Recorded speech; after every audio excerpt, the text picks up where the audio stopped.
रात होते ही भैया के कमरे से अजीब सी कारियां और हाफने की आवाजें आने लगती थी। एक बार मैंने सोचा कि जाकर देखती हूँ कि भैया और भाभी किस बात पर इतने उत्तेजित हो रहे हैं। भैया का कमरा मेरे कमरे के ठीक बगल में था और मेरे कमरे की खिड़की सीधी उनके कमरे में खुलती थी। वो खिड़की ज्यादा पुरानी तो नहीं, पर उसमें 2-3 छोटे छेद हो गए थे। मैं उन्हीं छेदों से अंदर झांकने लगी तो देखा कि भैया भाभी से कुछ खास करने के लिए कह रहे हैं, पर भाभी मना कर रही थी। अचानक भैया ने भाभी को कुछ ऐसा दिखाया जिससे वो मना नहीं कर पाई और भैया का साथ देने लगी। उन दोनों को ऐसे देख मेरे भी अंदर आग सी लग गई और हाथों का सहारा लेते हुए मैंने अपनी सनसनी शांत की। पर ऐसा करते हुए भैया ने मुझे देख लिया था। अगले दिन मौका पाकर उन्होंने अपने हथियार से मेरी सिसकारियां निकाल दी और रात भर मुझे हेलो दोस्तों, आज की इस रोमांचक कहानी में आप सभी का स्वागत है। मेरा नाम रिया है और मैं दिल्ली शहर की रहने वाली हूँ। दिल्ली में हमारा एक शानदार घर है जहाँ मैं अपने मम्मी, पापा, भैया, भाभी और नानी के साथ रहती हूँ। मैं परिवार की सबसे छोटी हूँ, इसलिए मुझे बहुत लाड प्यार से पाला गया है। मेरे भैया भाभी ने बचपन से ही मेरी हर छोटी बड़ी इच्छा पूरी की है, इसीलिए आप मुझे उनकी लाडली बहन बोल सकते हैं। मेरी उम्र 17 साल की है, लेकिन मेरा फिगर देखकर कोई यकीन नहीं करेगा कि मैं इतनी कम उम्र की हूँ, क्योंकि मेरा बदन बिल्कुल 26 साल की चंगशू औरत जैसा हो चुका है और इसकी वजह खुद मैं हूँ। मुझे देर रात तक जागकर फिल्में देखने और दोस्तों के साथ पार्टी करने की आदत थी और यही वजह है कि 16 साल की उम्र से ही मुझे वो सुख भोगने की लत पड़ गई थी। जैसा कि मैंने आपको पहले बताया कि मेरा घर बहुत बड़ा है जिसमें 6-7 कमरे हैं। एक कमरे में मेरे मम्मी पापा रहते हैं, दूसरे में भैया भाभी रहते हैं, तीसरे में नानी रहती है जिनकी उम्र अब काफी हो गई है तो वह ज्यादातर समय अपने कमरे में ही रहती है। चौथा सबसे खूबसूरत कमरा मेरा है, बाकी कमरे मेहमानों के लिए या खाली रहते हैं।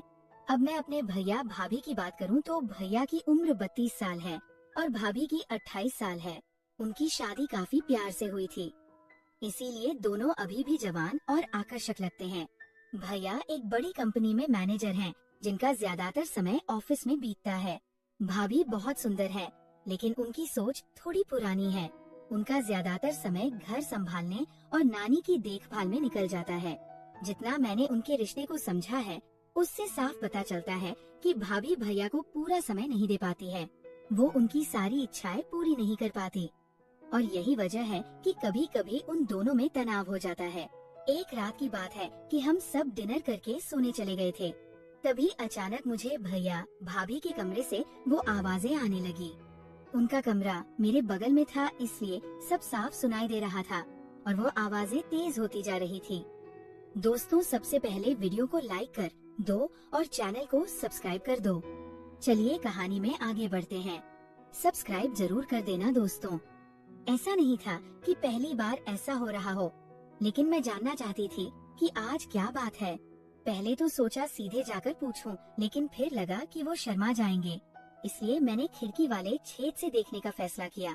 पहले कुछ नजर नहीं आया, फिर मैंने लाइट बंद की और दोबारा छेद पर आंख लगाई। अंदर का मंजर देखते ही मेरे बदन में बिजली सी दौड़ गई। मैंने पहले कभी उन्हें ऐसे नहीं देखा था। भैया भाभी से कुछ स्पेशल करने को कह रहे थे, लेकिन भाभी मना कर रही थी। मेरी नजरें टिक गई और हटा नहीं पा रही थी। वह दोनों बातें कर रहे थे, लेकिन मेरा ध्यान उनके हर हरकत पर था। मेरा दिल तेज धड़क रहा था। थोड़ी देर बाद भैया ने भाभी को कुछ दिखाया, जिससे पहले तो भाभी नाराज हुई, फिर शर्मा गई। अब उन्हें भी उत्तेजना होने लगी और उन्होंने भैया को पास बुलाया। फिर वह दोनों पति पत्नी की तरह एक दूसरे में खो गए। करीब 1.5-2 घंटे बाद भाभी ने खुद को संभाला, लाइट बंद की और सो गई। अंधेरा होने से कुछ नहीं दिखा तो मैं भी बिस्तर पर लेट गई। इतना देखने के बाद नींद नहीं आ रही थी। मेरे दिमाग में वही सीन घूम रहा था। सोच रही थी काश कोई मुझे भी ऐसे प्यार में डुबो दे। यही सोचते मेरे अंदर भी सनसनी होने लगी। फिर मैंने पहली बार हाथों से खुद को राहत दी, क्योंकि उस वक्त कोई और था ही नहीं, पर लगा जैसे कोई मुझे देख रहा हो। ज्यादा ध्यान नहीं दिया और पुरानी यादों में खोकर आधे घंटे तक खुद को सहलाती रही और थककर बिना कुछ पहने सो गई। अगर दोस्तों कहानी आपको इतनी अच्छी लग रही है तो सबसे पहले वीडियो को लाइक करो एंड चैनल को सब्सक्राइब करो। और जो सब्सक्राइब करेगा मैं उसे अपना नंबर भेज दूंगा और रात को स्पेशल कॉल करूंगा। जल्दी सब्सक्राइब कर दो दोस्तों। चलो कहानी में आगे बढ़ते हैं। अगली सुबह भाभी ने पुकारा, रिया बेटी उठो। सुबह के 7 बज गए, कॉलेज नहीं जाना क्या? उनकी आवाज से आँख खुली और मैं वॉशरूम भागी। फिर वही सीन याद आया और सनसनी शुरू हो गई। इस बार शावर की मदद से शांत हुई और अच्छा लगा। जैसे तैसे तैयार होकर बाहर आई तो ब्रेकफास्ट टेबल पर भैया से आमना सामना हुआ। मैं रोज सुबह भैया को गुड मॉर्निंग कहती हूँ, तो उस दिन भी कहा और उनकी बगल में बैठकर नाश्ता करने लगी। थोड़ी देर में कॉलेज की बस आने वाली थी, इसलिए जल्दी नाश्ता किया और बाहर खड़ी हो गई। लेकिन आज भैया को छोड़कर जाने का मन नहीं था। सोचकर अंदर आई और बहाना बनाया कि बस छूट गई। जब बस छूटती है तो भैया मुझे बाइक से छोड़ते हैं। मेरी बात सुन भाभी बोली, रिया भैया से कह दो, वो छोड़ आएंगे। मैं खुशी से भैया के पास गई और बात बताई तो वह राजी हो गए। मैंने कहा, भैया जल्दी तैयार होइए, मैं लेट हो रही हूँ। तो भैया बोले, बाइक निकालो, मैं शर्ट पहन कर आता हूँ। मैंने बाइक निकाली और बाहर इंतजार करने लगी। भैया अक्सर कार से छोड़ते थे, लेकिन उस दिन मेरे कहने पर बाइक से ले जा रहे थे। दोस्तों यहाँ तक प्लान सफल था, लेकिन आगे का प्लान रिस्की था, पर मुझे भरोसा था सफल होगा। मैं पीछे बैठी और हम कॉलेज की ओर चल दिए। मेरा कॉलेज घर से करीब 12 किमी दूर था। रास्ता लंबा था और सुबह का समय होने से रोड सुनसान थी। घर से 6 किमी दूर निकल आए तो मैंने कहा, भैया अब बाइक में चलाऊंगी, रोड खाली है, एक्सीडेंट नहीं होगा। भैया परेशान हुए, लेकिन बोले ठीक है, पर हैंडल में पकड़ूंगा। अब प्लान कामयाब होता दिख रहा था। मैंने हामी भरी। भैया ने बाइक रोकी, मुझे आगे बैठाया और दोनों हाथों से हैंडल पकड़कर धीरे चलाने लगे। लेकिन मेरा ध्यान बाइक पर नहीं था, क्योंकि इरादा कुछ और था। मस्ती करते करते कॉलेज पहुंची और पहुंचते ही भैया को फिर विश किया। मेरी हरकतों से भैया थोड़े कंफ्यूज हो गए, क्योंकि पहले कभी ऐसा नहीं किया था। मुझे छोड़कर भैया घर लौट गए। कॉलेज में भी दिमाग में वही घूम रहा था। मन कर रहा था भैया के साथ बाइक पर ही रहूं। पता नहीं क्या हो गया था, ऐसा तूफान उठ रहा था कि भैया के साथ ही सब सोचने लगी थी। खैर आगे बढ़ते हैं। मन की इच्छा लेकर घर पहुंची। उस वक्त 2 बज रहे थे। घर में नानी के अलावा कोई नहीं था। भाभी बाहर गई थी, भैया ऑफिस में थे। कॉलेज से आकर फ्रेश हुई थकी थी तो बेड पर लेट गई और कब सो गई पता नहीं। आँख खुली तो शाम के 5 बज रहे थे। नहाकर कपड़े बदले और उस दिन कुछ खास पहने थे। अब भैया आने वाले थे, लेकिन भाभी का पता नहीं था। शाम 7 बजे डोरबेल बजी। मैं दौड़ कर गई, दरवाजा खोला। पता था भैया है। दरवाजा खुलते ही भैया मुस्कुराए और बोले, रिया आज तो बहुत हॉट लग रही हो। ये सुनकर खुशी हुई, क्योंकि प्लान सफल होने वाला था। अंदर आकर भैया फ्रेश होने गए। ऑफिस से आकर भैया कॉफी पीते हैं, इसलिए मैं कॉफी बनाने किचन गई। थोड़ी देर बाद भैया फ्रेश होकर किचन आए और बातें करने लगे। मैंने मुड़कर देखा तो उनकी नजरें कहीं और थी। लगा इच्छा पूरी होगी और मैं ऐसे ही खड़ी रही। कॉफी बंद कर दी और बाथरूम जाकर खुद को शांत किया। बाहर निकली तो भाभी आ चुकी थी। उन्हें देख गुस्सा आया, क्योंकि इच्छा पूरी होने वाली थी, अब नहीं हो पाएगी। भैया को इच्छा बतानी थी, जो भाभी के सामने नहीं कर सकती।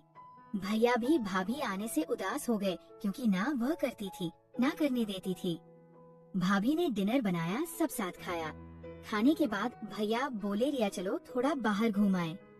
बाहर आकर उनका मूड बदला और बोले, चलो आज मूवी देखते हैं। कई दिनों से भाई बहन को अकेले समय नहीं मिला।